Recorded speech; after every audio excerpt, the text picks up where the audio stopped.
Hi everyone, welcome back to Techpical. आज की इस वीडियो में हम देखेंगे कि कैसे आप अपनी वेबसाइट के लिए ग्लोबल सेटिंग कर सकते हो। ग्लोबल सेटिंग आपकी वेबसाइट के लिए बहुत ही इंपॉर्टेंट है। जब भी आप किसी क्लाइंट के लिए वेबसाइट बिल्ड करोगे तो अगर आपने ग्लोबल सेटिंग ना की होगी और क्लाइंट आपको कह दे कि आपने ये फ़ॉन्ट चेंज करना है या फिर कलर वेबसाइट का चेंज करना है, सो आप मैनुअली हर एक सेक्शन पे जाकर वो कलर और फ़ॉन्ट चेंज करोगे। और अगर आपने ग्लोबल सेटिंग की हुई है तो जस्ट वन क्लिक के थ्रू आप अपनी वेबसाइट के तमाम तर कलर्स और फ़ॉन्ट को यहाँ से चेंज कर सकते हो। सो ग्लोबल सेटिंग का यही फ़ायदा है। तो चलिए स्टार्ट करते हैं आज की इस वीडियो में और देखते हैं कि कैसे आप अपनी वेबसाइट्स के लिए ग्लोबल सेटिंग कर सकते हो। वेबसाइट के ग्लोबल कलर्स में सबसे पहले प्राइमरी कलर आता है। प्राइमरी कलर वो कलर है जो कि अटेंशन ग्रैब करने के लिए यूज़ किया जाता है। ये नॉर्मली आपकी तमाम तर हेडिंग्स और बटन्स पर अप्लाई होता है, लेकिन यहाँ पर अगर हम कोई लाइट कलर सेलेक्ट कर देंगे तो ये हमारी वेबसाइट के तमाम तर बटन्स और इसके अलावा टेक्स्ट को लाइट कर देगा। सबसे पहले आपने प्राइमरी कलर को सिलेक्ट कर लेना है। अगर यहाँ पर कोई डार्क कलर आपकी लोगो में मौजूद है तो उसी को एज अ प्राइमरी कलर आप यूज़ कर सकते हो। नहीं तो इस प्राइमरी कलर को आप बिल्कुल ब्लैक सेट कर सकते हो, क्योंकि आपके फ़ॉन्ट और टेक्स्ट का कलर भी ब्लैक ही होगा। आप यहाँ से इस प्राइमरी कलर को ब्लैक सेट कीजिए, आपकी तमाम तर हेडिंग्स ब्लैक हो जाएंगी। इसके अलावा आप जो लोगों के अंदर कलर मौजूद है उसमें से कोई डार्क कलर सेलेक्ट कर लीजिए और उसे यहाँ पर पेस्ट करके थोड़ा सा उसे और डार्क कर लीजिए।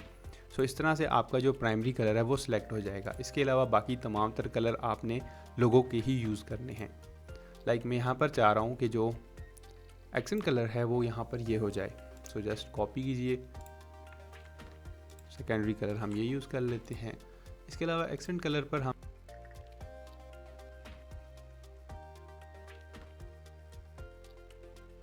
इस तरह से बाकी भी तमाम तर कलर आपने जो भी वेबसाइट के अंदर यूज़ हुए हैं, आपके लोगो के अंदर हैं, उन तमाम तर कलर्स को यहाँ पर ऐड न्यू करके कलर का नाम देकर यहाँ पर उसे सेव कर लेना है।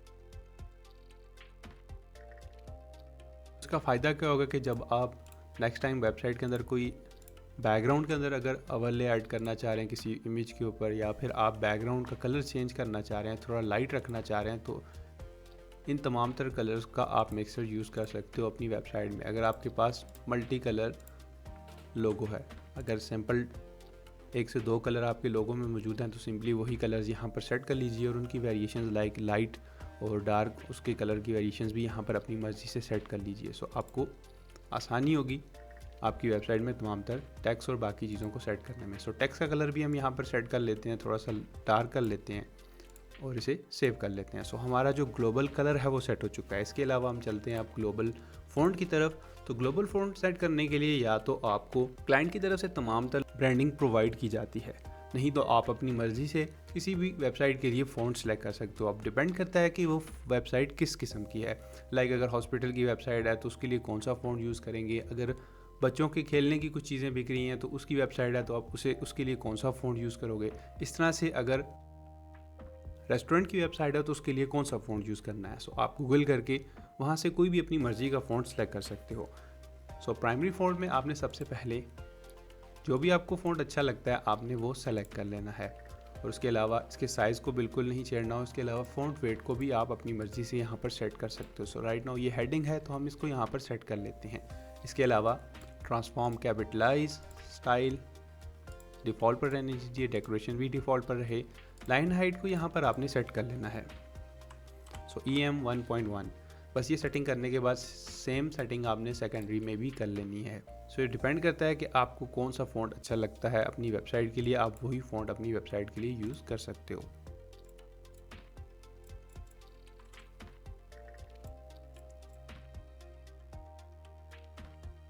एक ऐसा फ़ॉन्ट यूज़ करना है जो कि रीडेबल आसानी से हो टेक्स्ट के लिए, क्योंकि इसका फ़ॉन्ट साइज़ मैक्सिमम 16 पिक्सल्स होता है। तो इसलिए इसको एक ऐसा फ़ॉन्ट चूज़ कीजिए जो कि आसानी से जब कोई यूज़र आपकी वेबसाइट पर आए तो आसानी से वो इस तमाम तरफ फ़ॉन्ट को लिखे हुए टेक्स्ट को पढ़ सके।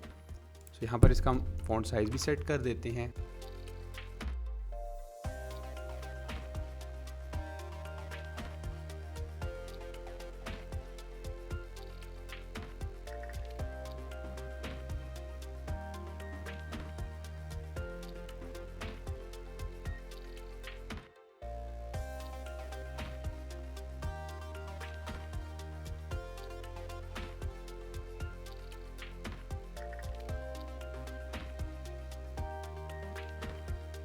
तो यहाँ पर हमने तमाम तर प्राइमरी और सेकेंडरी और टेक्स्ट और एक्सेंट फ़ॉन्ट को यहाँ पर सेट कर लिया है। अब मैं यहाँ पर हेडिंग्स में जाकर, टाइपोग्राफी में जाकर यहाँ पर तमाम तर चीज़ों को दोबारा से सेट कर सकता हूँ अपनी मर्ज़ी से। अब यहाँ पर मैं चाहता हूँ जो मेरा बॉडी फ़ॉन्ट है वो यही जो मैंने टेक्स्ट सेलेक्ट किया वो टेक्स्ट हो जाए, और इसका कलर यहाँ पर मैं दोबारा से सिलेक्ट कर सकता हूँ अपनी मर्ज़ी से।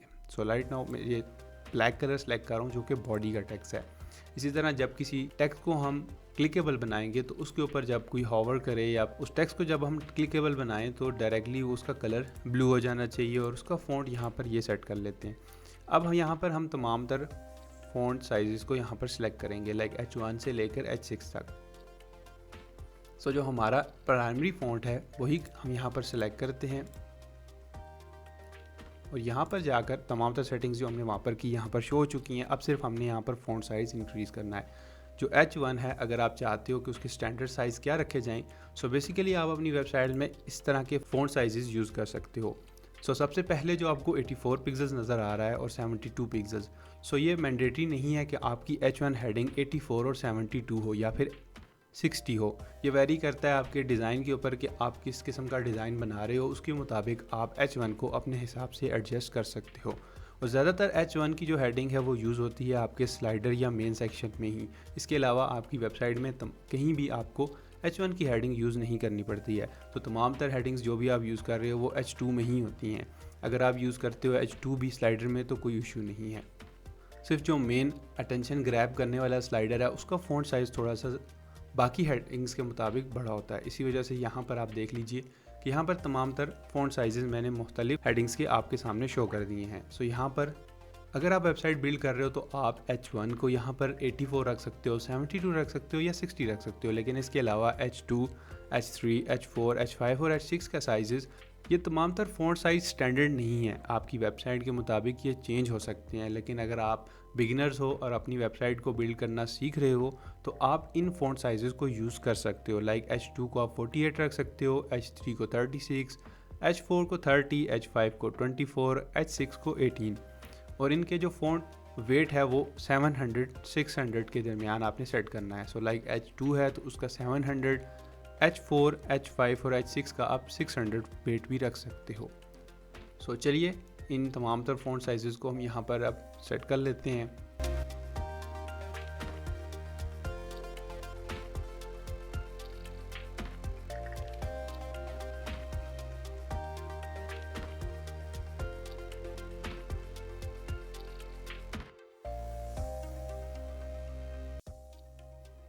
सो यहाँ पर हमने अपनी तमाम तर हेडिंग्स के जो भी आपने साइज़ सेट करने थे वो कर लिए हैं। इसके अलावा यहाँ पर आप अपनी वेबसाइट के हेडिंग्स के तमाम तर कलर्स को भी यहाँ पर सेट कर सकते हो। लाइक मैं चाह रहा हूँ कि जो H1 कलर है वो जब भी मैं H1 की हेडिंग का जो एलिमेंट लूँ उसका हमेशा कलर ब्लैक हो। सो यहाँ पर आप अपनी मर्ज़ी से जो भी आपने कलर सेलेक्ट करना है उसे यहाँ पर सेट कर सकते हो। और यहाँ पर अगर आपने कोई कलर सेलेक्ट किया और बार बार आपको कॉपी पेस्ट करके स्टाइल करने की ज़रूरत नहीं, यहाँ पर प्लस का ऑप्शन है, आप यहाँ पर क्लिक करके इसी को एज अ ग्लोबल कलर भी सेव कर सकते हो। नेक्स्ट टाइम आपके पास यहाँ पर ये ग्लोबल में आ जाएगा, आप यहाँ पर क्लिक कीजिए, अपनी मर्ज़ी का ग्लोबल कलर हर एक चीज़ में दोबारा से यही कलर यूज़ कर सकते हो। अब यहाँ पर हमने तमाम तर हेडिंग्स के कलर्स और फ़ॉन्ट साइज़ यहाँ पर सेट कर दिए हैं। अब दोबारा से हम जाते हैं अपने ग्लोबल फ़ॉन्ट में, और यहाँ पर जाकर अगर मैं चाहता हूँ कि जो मैंने वहाँ पर सेटिंग किया है मैं वहाँ से H1 और H2 को सिलेक्ट करूँ, और अगर मैं चाहता हूँ कि जब मैं किसी भी एलिमेंट के स्टाइल में जाऊँ वहाँ पर ग्लोबल एलिमेंट पे क्लिक करूँ तो मेरे पास यहाँ पर फ़ॉन्ट के साथ यहाँ पर तमाम तर H1 H2 लिखा हुआ है। तो यहाँ पर H1 और H2 टाइपोग्राफी में सेट करने से नहीं आएगा, आपको ग्लोबल फ़ॉन्ट में जाना है। यहाँ पर जाकर अपने तमाम तर जो भी हेडिंग्स आपने बनाई हैं आप यहाँ पर भी बना सकते हो। अगर वहाँ पर नहीं बनाना चाहते हो, यहाँ पर ही डायरेक्टली अपनी तमाम तर फ़ॉन्ट साइज़ को मैनुअली तमाम तर चीज़ों को यहाँ पर सेट कर सकते हो।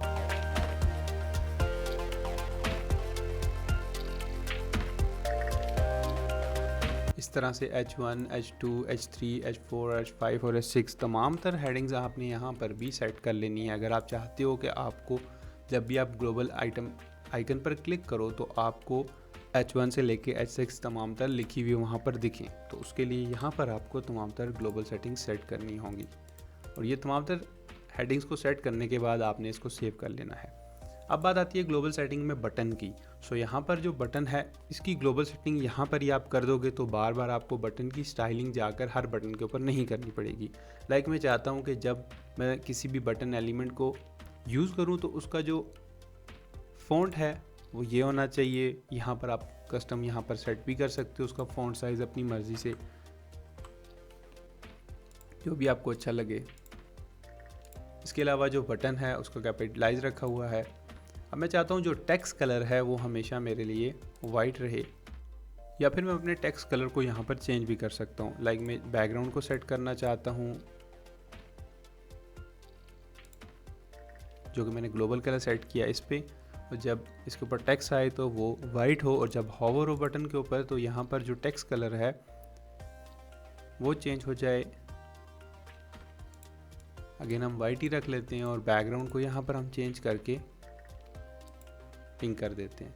सो इस तरह से आपकी वेबसाइट में जब बटन के ऊपर कहीं भी बटन आप एलिमेंट यूज़ करोगे तो उसका बैकग्राउंड कलर ये होगा, और जब हॉवर किया जाएगा तो उसका बैकग्राउंड कलर ये हो जाएगा और टेक्स्ट कलर वाइट ही रहेगा। अब बात आती है अगर आप अपने बटन के ऊपर रेडियस ऐड करना चाहते हो तो यहाँ पर आप अपने बटन के लिए रेडियस भी ऐड कर सकते हो।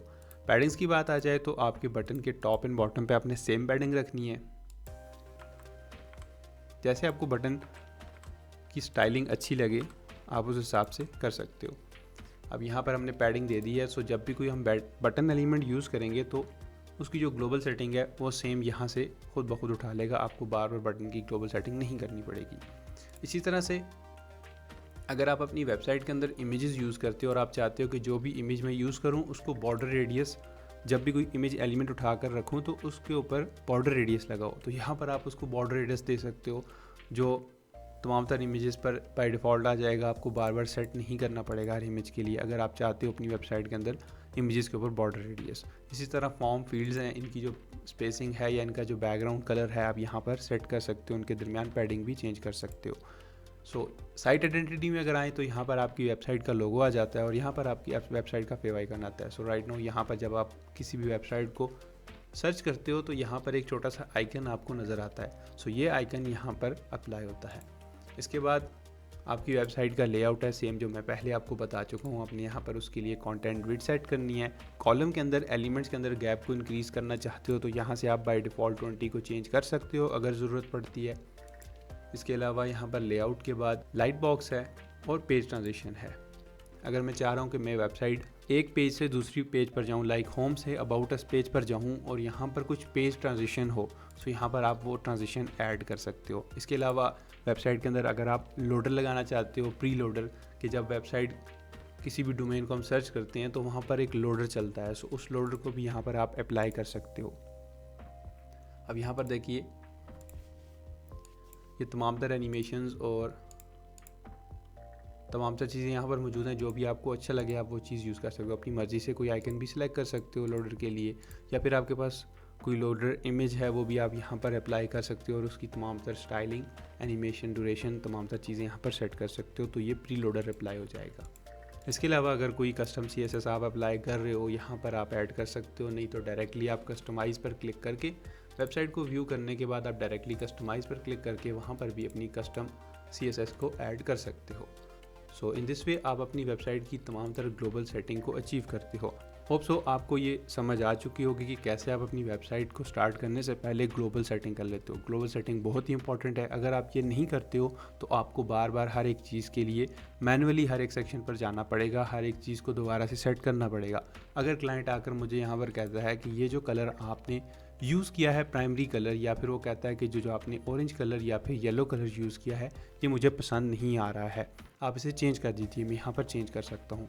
अगर कहता है कि यार मुझे बटन का जो कलर है आपने जो ऐड किया है वो मुझे अच्छा नहीं लग रहा, लाइक वो चाह रहा है कि जो बैकग्राउंड कलर है बटन का वो पिंक हो और हॉवर पर ऑरेंज हो। सो राइट नाउ यहाँ पर मैं चेंज करूँगा तो तमाम तर बटन्स पर चेंज हो जाएगा, लेकिन जब आप वेबसाइट में मैनुअली तमाम तर चीज़ें कर रहे होगे तो आपने 5 से 10 पेजेस बनाए हुए हैं, हर एक पेज में हर एक सेक्शन में बटन है, तो फिर क्या करोगे, हर एक बटन पर जाकर तमाम तर चीज़ों को सेट करते रहोगे, जो कि एक बहुत ही ज़्यादा टाइम कंज्यूमिंग काम है। सो ग्लोबल सेटिंग बहुत ही ज़रूरी है। होप्स हो कि आपको ये तमाम तर चीज़ें समझ आ गई होंगी। मिलता हूँ आपसे नेक्स्ट वीडियो में, तब तक के लिए अल्लाह हाफिज़।